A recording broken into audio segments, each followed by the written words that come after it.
Joining us this morning from Lexington, Kentucky is mine safety expert Tony Oppegard. Good to have you back with us this morning.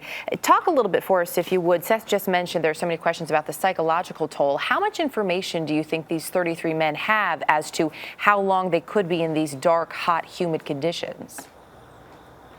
I'm not sure, Erica, if the rescuers have shared that information with them. I would assume they'll consult with psychologists to determine whether or not that's wise to let them know. Of course, the estimates have been 120 days. It seems awfully hard to me to believe it would take that long to drill down 2,300 feet. Sort of using a comparison at the Q Creek mine near Somerset, Pennsylvania, back in 2002.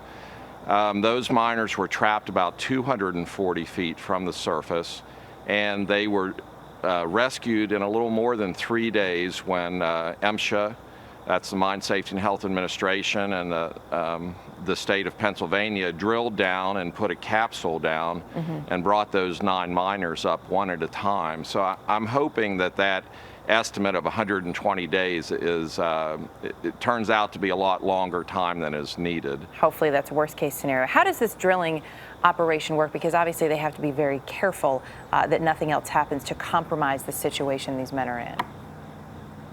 They do, and I'm sure they'll have the foremost experts in the world. It's my understanding that the government of Chile has asked the Mine Safety and Health Administration in the United States for assistance and for their advice. And it'll be a delicate operation because drill bits can break, they can get hung up in the rock. It's not a straight line down, and it's not unusual to start a drilling operation and have problems arise, and particularly at this depth. I mean, this is an unprecedented situation where you have miners who may be trapped for this length of time.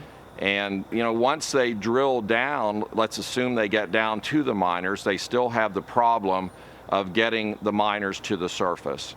And they're going to be in some type of capsule where they're going to have to be hoisted up. That's an awfully long distance.